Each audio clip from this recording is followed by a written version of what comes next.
Which one? Oh, there you go. All right. Well, good morning, everybody. How are you? Good morning. I want to start by looking back 367 days ago. Americans held their breath when they heard the news of the attempted assassination of President Trump. That bullet threatened more than just one man. It threatened our entire nation. If President Trump didn't survive, just think about this for a minute. Would border crossings be at an all-time low? Would Iran not have a nuclear weapon?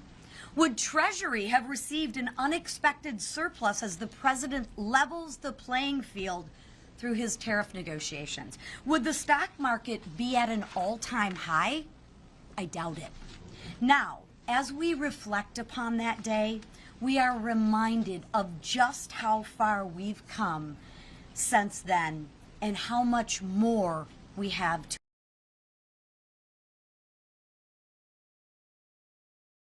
in Butler, Pennsylvania. Now, the last time the House Republicans were in Washington, we kept our promises. Despite all the doubts, House Republicans delivered on the one big, beautiful bill, and we got it to President Trump's desk on will benefit all to Louisiana and from Florida to California. House Republicans kept our promises to cut taxes, no taxes on tips, overtime, and give people more of their Social Security benefits with no taxes on their Social Security. We lifted financial burdens off the backs of American families, law enforcement officers, and House Republicans kept our promise to secure the border by finishing the wall. We restored safety and security in our communities. We kept our promise to unleash American energy, and we strengthened Medicaid for those who need it most, expanded health saving accounts, and created a rural hospital fund. Whether it's lower gas prices, lower taxes, or more jobs, there's something in the one big, beautiful bill to help every single American. Compare that to Democrats who voted to raise every American's taxes. And you can be sure that every American will hear about this from members of Congress. House Republicans will be spreading the news of the big historic wins in the one big beautiful bill. We've already kicked things off at our media row, and I hope that you'll join us there. And now I will turn it over to one of my newest colleagues, freshman Representative Jimmy Patronis of Florida. And with him, he will bring a guest who directly benefits from the one big beautiful bill. So you can take it from here. Thank you, Chair. You are welcome. All right, let me get my pointer and get it. Gotcha. For two. Good morning. Thank you, Speaker Johnson, Majority Leader Scalise, Whip Emmer, and Chair McLean for your leadership on the bill. As a small business owner, I was in the restaurant business for 36 years of my life, and it's really impactful what this legislation is going to ultimately do. I think there's one thing that the President understands. He understands the service industry. And as somebody who has run that industry for the last 36 years, there's a challenge we've had ever since COVID, and that has been just the efforts that we have struggled to try to find an engagement and enthusiasm back in the workforce. I think the President has a secret power, and that secret power is how to grow businesses. With the no tax on tips, we're looking at a $1,300, average $1,300 per service industry employee that is going to have new money in their pocket. That will either be servicing debt, taking care of their family, providing for their family, or just, you know what, just getting to spend their money instead of Washington, D.C. With the no tax and overtime, same thing. We're looking at about $1,300. That's going to impact that hourly worker. You think about the enthusiasm that's going to have in bringing people back into the workforce or getting people more enthused about those industries where they know overtime and tips are an engagement of how they get paid.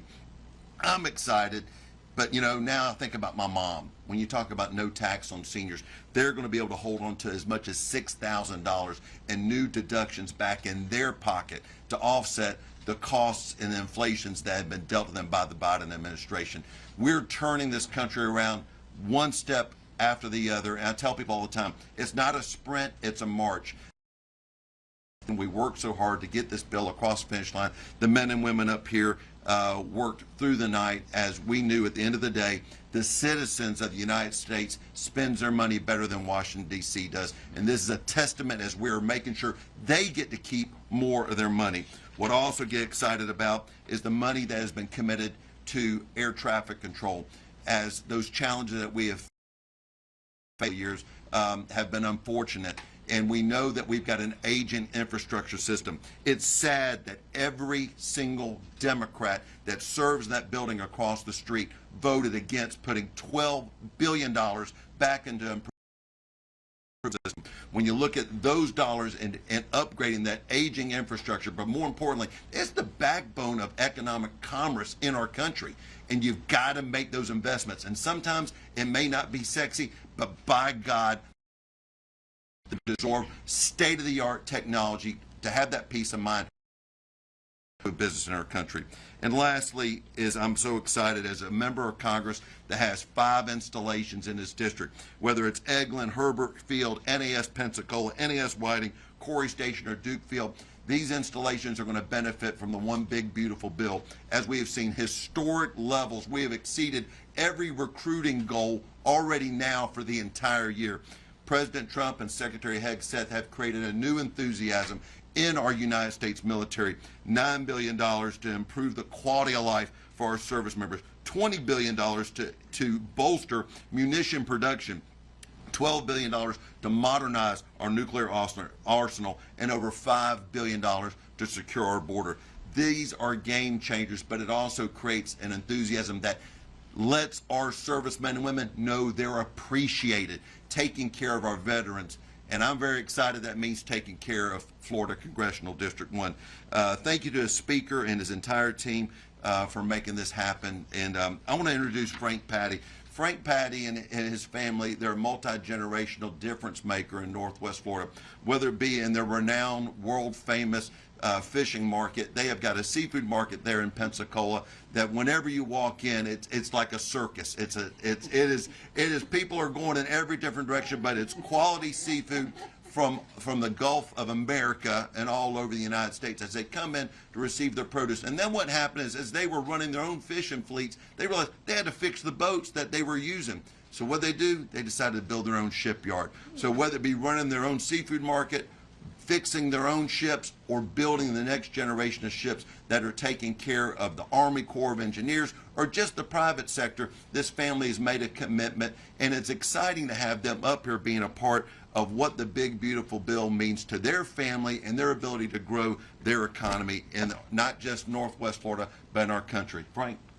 Thank you so much, Jimmy. Thank you so much.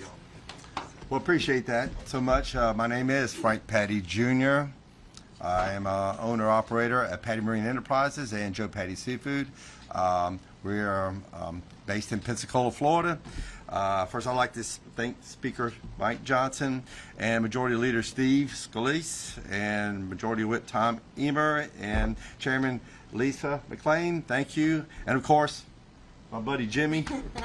It is an honor to speak today from our nation's capital with this incredible team that you have here and speak about this positive impacts of the One Big Beautiful Bill. My daughter Mandy and I are very proud of our family business. My grandparents are both born in Sicily, 10 miles apart from each other, and met for the first time in Pensacola. And so how this happened is really amazing, because meeting in Pensacola, my grandfather was running Snapper Smacks down to Campeche. He says, you gonna start a business? I'm not raising this family by myself. She says, what are you going to do? You're going to get a boat? We're going to sell bait off the front porch. So here we are 97 years later.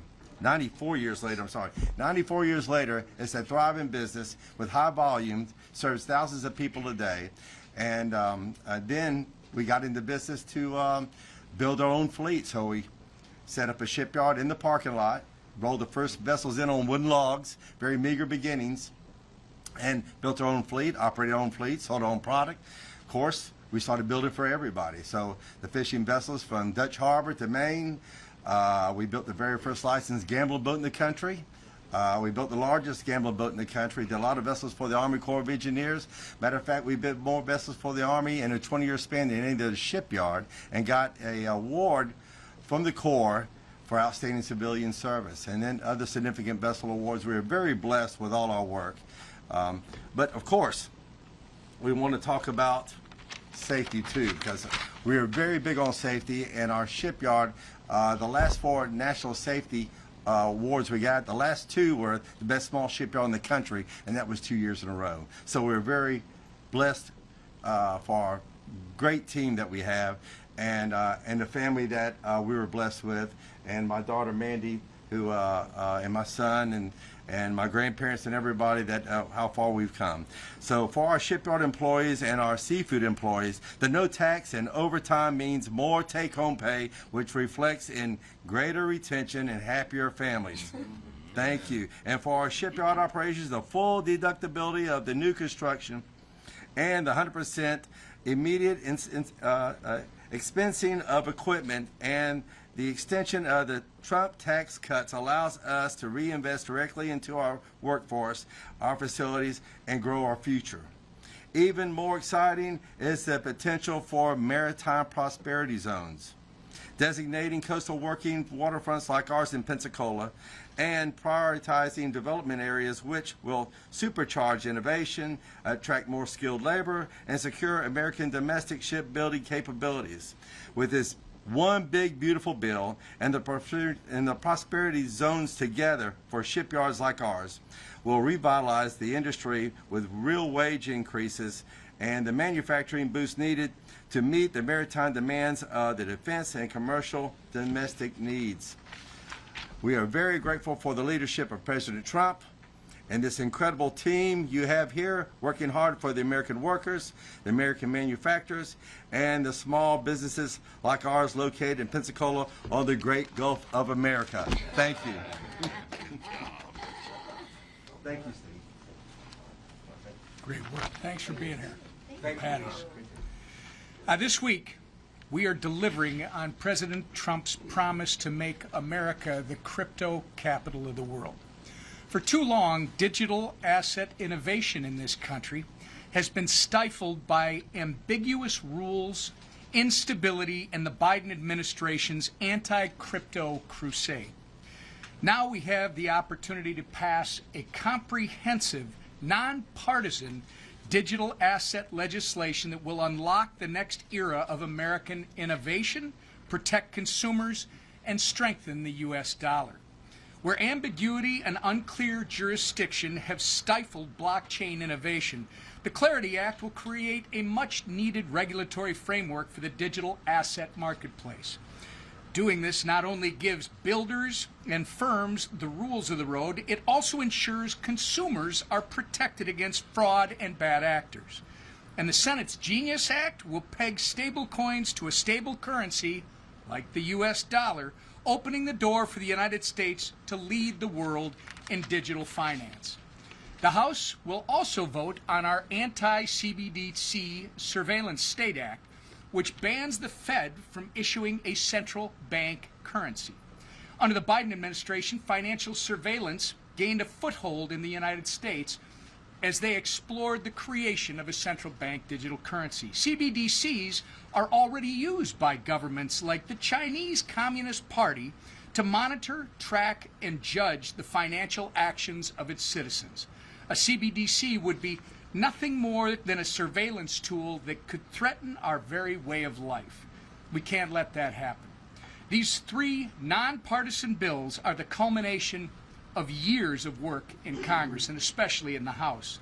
Together, they're going to launch America to the top of the digital asset innovation world and fulfill our promise of making America the crypto capital of the world. We've waited long enough. We must take hold of this opportunity now. This is the week. And with that, I turn it over to our leader.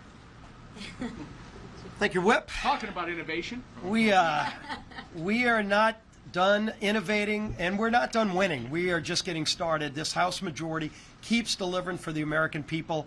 I know nobody in this room did, but there were some who doubted whether we could pull off passing the one big beautiful bill. There were days when, maybe more members than we could lose were out there saying maybe they might not vote for the bill. But this leadership team, led by our Speaker, and especially led by, you think about Donald Trump and the work that he's done to get this country back on track. Donald Trump was all in it, making sure that the one big beautiful bill passed. He made phone calls that he needed to make. He was directly involved in helping usher that bill to his desk, and then we were all there for that great signing on July 4th in the White House to celebrate what's going to be a great American comeback story to get this country back on track. And it's great to welcome the Patties here. Great family business, multi-generational business, almost 100 years. I'll come see y'all if Patronus will have me for the 100-year celebration of what is part of the American dream. What they described, come to this country legally. Let's help start a business. We've got to figure out how to make ends meet. So let's meet demands and help in our community. And then as that demand was met, they found other needs and they grew into just keep and creating jobs. And this bill delivers for so many working families in America.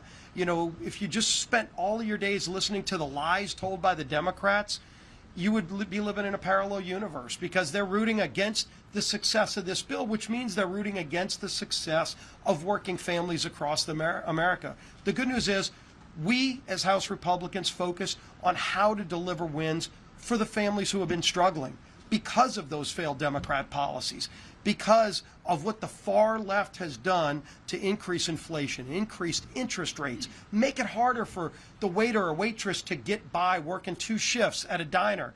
Well, now they don't have to pay tax on tips. And as Democrats are lying about billionaires, what they actually did was vote against those waiters and waitresses. They voted against those shift workers at the Patty shipyard who are working overtime and are wondering how much time they're spending away from their family, and they have to pay so much in taxes. Well, now they won't anymore. They're going to have dollars more every year in their pockets to go and maybe take a family vacation, to put away for their college.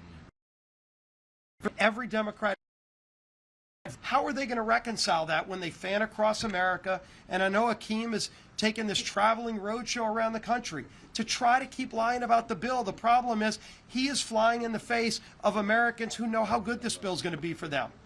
As he's lying about billionaires, every senior citizen who gets a benefit from this bill is saying, wait a minute, why'd you vote against a $6,000 deduction for me? That's what every Democrat did. And so we're talking about the wins in this bill that a lot of people don't know about. We of course know about lower rates for everybody. Every Democrat voted to raise rates on everybody. I'm curious to see, as they're traveling around the country, will they answer the question, will Hakeem and all of his friends pay the higher tax rate that they voted to impose on every American family? They actually did that. They voted to raise every American's taxes. But now that the bill's passed, are they going to be hypocritical and take the lower rate? Or will they can actually send more money in? They believe in taking more of your money, but they can send in more of their money. Will they do that and pay that higher rate that they voted to impose on everybody? I think probably not, but it's a fair question to ask. But in the meantime, all of those families who are going to benefit, a air traffic control system, as Congressman Patronus just talked about. We saw the floppy disks are running airports like in LaGuardia, floppy disk drives. I'm a computer science major. I learned in the 80s how to program a computer on floppy disks. We got rid of the floppy disks in the 90s. They're still running airports off of that old technology. And President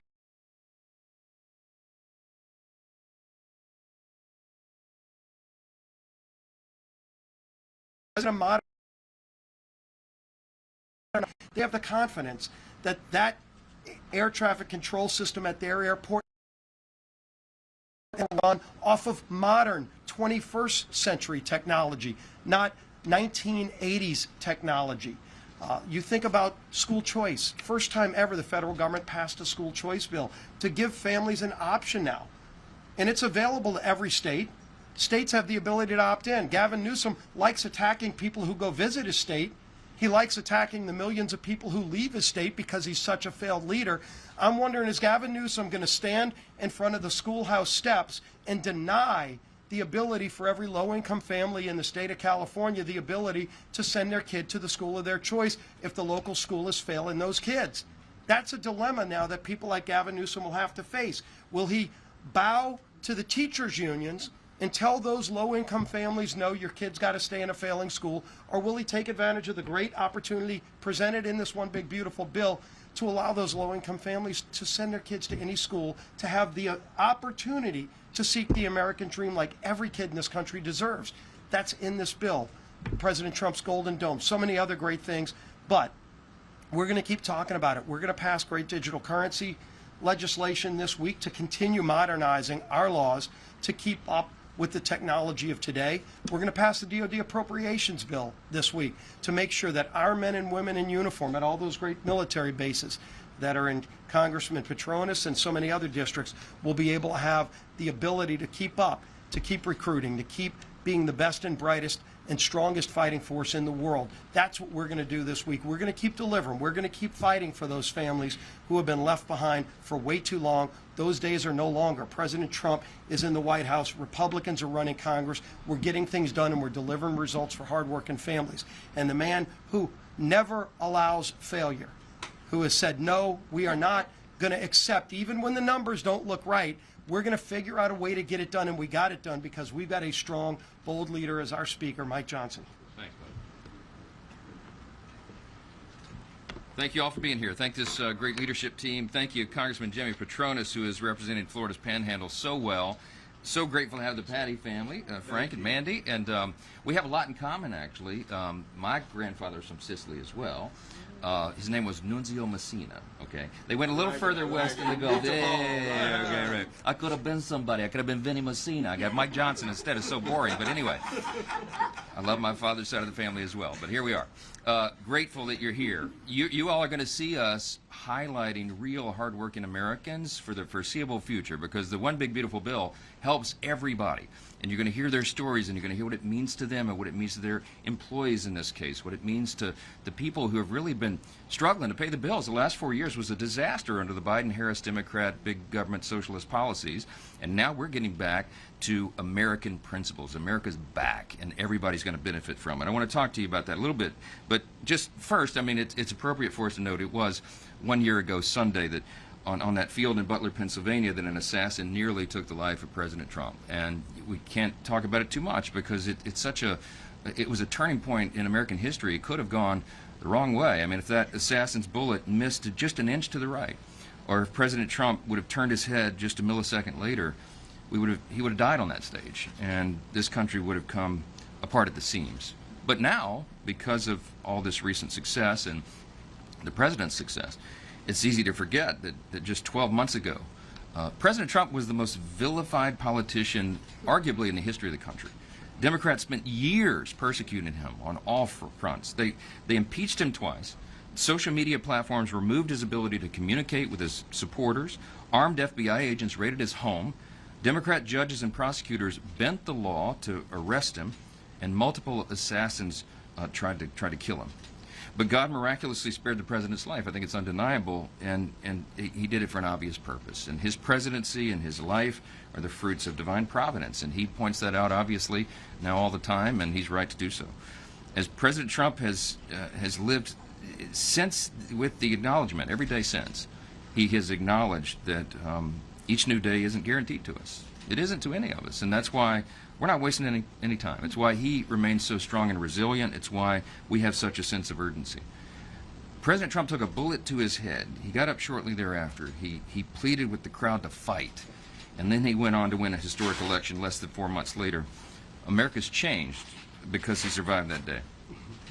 Think about everything that we've been able to accomplish, and just over the last few weeks. I recounted this on the floor in the speech right after Hakeem finished his endless 8.5-hour, parade of lies. I said it takes a lot longer to build a lie than it does to tell the simple truth, and the truth is on our side. And as John Adams said, facts are stubborn things. We can't wait to talk about the facts, about the big, beautiful bill over this next year and a half or so till the election. But think about everything we've accomplished just the last few weeks. Gas prices hit a 4-year low. The last 4 jobs reports exceeded expectations. The stock market is reaching record highs. We have the lowest monthly border encounters in the history of the United States. Our NATO partners committed to spending 5%, not 2% of their GDP on national defense. We brokered multiple peace agreements and struck many more trade deals, more to come, significantly damaged Iran's nuclear program, and on July 4th, we did sign the One Big Beautiful Bill. The President signed it into law. It's the most consequential, transformational legislation ever considered in our lifetimes, and we got it done because the Republican Party delivered on the promises we made to the American people. And the President did as well. That list that I just mentioned barely scratches the surface. President Trump has promised the most, and has delivered now, the most successful first 6 months of any president in the modern era, and many argue probably in the history of this great nation. And he's shown no signs of stopping. We won't. Every citizen in every zip code in every pocket of America will benefit from the Big Beautiful Bill. Just like the Patties explained, you'll hear story after story in the weeks ahead. Last week, my office sent a survey to our constituents. I serve Louisiana's 4th Congressional District, and we sent around a survey to Louisiana families, knowing that they're going to save thousands of dollars now because of the vote that we took on July 3rd. We asked them, how would you use the extra money? And here's some of the responses. James said he's going to use the savings to open a Roth IRA for his family. Janice is an 80-year-old widow. She said she's going to use the savings for much-needed repairs to her home. Whitney is in a retirement home. She's going to utilize the savings to help pay rent. Pamela is grateful for the increased standard deduction and will likely add these savings to a rainy day fund for future expenses. Another constituent named James said he doesn't even want the relief. He said he's going to spend his thousands. He'd like to send it back to us to, quote, use for more plane tickets for people heading back south of the border wall. Okay? All right? That's a real response. All right? So, yeah. So many of my constituents said they would use their savings on things like basic needs and bills and debt payment and transportation and home repairs and helping family members and adding to their emergency funds, or some of them taking a well-deserved vacation. You know what? As Jimmy said earlier, it's their money. It's not the government's money, and we're delighted to give it back to them. That's the beauty of the One Big Beautiful Bill, and you can spend it however you please. I know the stories are similar in the other 434 congressional districts across this country. Despite the Democrats' repeated lies about the bill, lower and middle income Americans are going to reap the greatest benefit. Individuals making less than $50,000 per year will receive the largest benefit from the tax cuts. Tipped and overtime workers will see no taxes on those wages. Take-home pay for the typical hardworking American family will increase by over $10,000 a year, and over 50 million seniors will now pay no taxes on their Social Security. This is real. The bill was written of, by, and for the American people. And with President Trump's signature on Independence Day, the American people will finally begin to feel relief. I'll just end with this statement and we'll take some questions. America First is no longer an agenda. It is now the law of the land. And that's what the people voted on last November to deliver, and we did it in less than half a year. So I'll take a few questions. Front row. First of all, Speaker Benny Messina would have been great. So regarding yesterday's Supreme Court order on the Education Department, you've previously been asked whether Congress will assert its constitutional authority and pass legislation closing the department, which of course was created by an act of Congress. When exactly does that moment arrive? Does the President having, quote, ultimate authority over the Education Department, as was Secretary McMahon's interpretation of the order, not conflict with Congress's legal and constitutional power? At what point does this become a separation of powers conflict? It may not surprise you. I haven't had a chance to digest the Supreme Court opinion from yesterday, whenever it was. Been a little busy, but we'll look into that. I'm a constitutional law attorney. I'm a jealous guardian of Article I authority, but I also know that for decades, the Department of Education, since its creation, the Department of Education is wielded by the executive branch. I think that was the intent of Congress, as I understood it back then. We have a large say in that, but we're going to coordinate that with the White House, where I'm not going to get as a vision on how to reform education at the federal level. Secretary McMahon has done an extraordinary job thus far, and we're going to follow their cues on how to do that. If we see that the separation of powers is being breached in some way, we'll act. But I haven't seen that yet. So, yeah. Mr. Speaker, your office has told me the holdup on Congress taking up disaster aid for California is that you're waiting for the White House to send an official request. The President has indicated no interest in doing so, in part because of his tiff, beef with Gavin Newsom, whatever you want to call it. Will you commit to including California in any disaster aid package passed out of the House, whether it be Texas, the Carolinas, regardless of the president's feelings about California? Well, first of all, we wouldn't know how much to commit because there's a process that this goes through. The White House, in every administration and every previous Congress, the White House takes the request of the state. After the calculations have been done, the assessments, there's a multi-step process to this. They take that, they send the request to Congress, and then Congress it goes through regular order and acts upon the request. We just haven't had that in California yet for whatever reason. Gavin Newsom seems to enjoy trying to stick his thumb in the eye of the White House and the Congress, which seems to be counter-purpose if he is requesting relief. Look, we're going to do the right thing at the end of the day. We'll take care of the American people. We'll take care of our federal responsibilities. But we've not seen the calculation nor the formal request yet, and I'm going to act upon it until we do. The formal request was sent to your office in February, sir. I would get the request from the White House and the executive branch. That's how this works. We're going to follow the rules. Mr. Speaker, what's the consternation among House Republicans about possible changes to the decisions bill in the Senate, and what that would be like in terms of timing as you're up against this deadline on Friday? Yeah, the Friday deadline looms. We're encouraging our Senate partners over there to get the job done and to pass it as is. That's what we did. It reflects the intention and the view of the House. This is this, in our view, was low-hanging fruit. This rescission package is, you're talking about funding for USAID, the egregious abuses that the DOGE analysis and audits uncovered. We've got to claw that back. The American people, everybody demands that. We can't fund transgender operas in Peru with U.S. taxpayer dollars, right? So come on.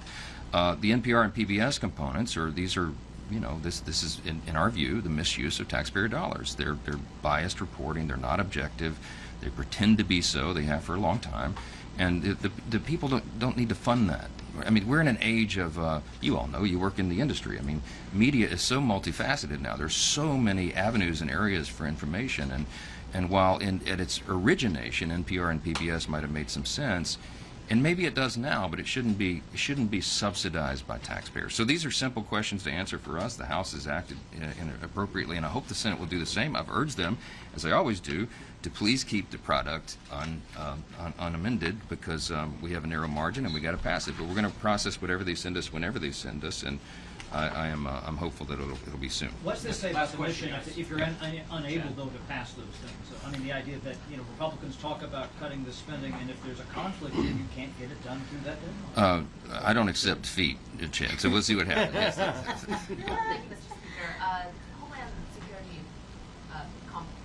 Committee Chair Mark Green will be leaving on the 20th. Have you talked to any of the contenders and who can succeed him? How much do you want to weigh in on that? Yeah, I've talked to all of them, and we have an embarrassment of riches in the House Republican Conference. We have very highly qualified people who are willing to step up. They're all highly respected among their peers, so it'll be quite a horse race there. And I'm not going to put my thumb on the scale and try to influence that one way or the other. We have a process here. We respect the process, and that we have a steering committee that's composed of leaders and representatives from across the conference, and they'll hear the presentations of the candidates, and then they'll make the due decision. But it's going to be a tough race because there's some tough people. Great men who step forward, and we'll see how it shakes out. So thank you all. Appreciate it. Thank you. Thank you so much. Thank you. Appreciate it. Thank you. Let me Come see y'all in person. Yeah. Oh, thank you. You didn't have to do anything except look good. Look at Oh, this. thank you. Thank you. He's that good. All right, so obviously the clock is tight. And then once you read. This Deadline is is the we lead. have to have it done before we leave this. Meatball. We can send it Thanks, changes. guys. We don't know what that would be. We've covered obviously. Thank you, guys. Great job, Jimmy. Thank you, sir. So the Senate's got to do their job. We're going to let them. But we would then process. Let's see when they find it. They finish it tonight. So whenever they finish it, they're going to have to make an evaluation. My grandparents are is this next door to it. So she would call and say,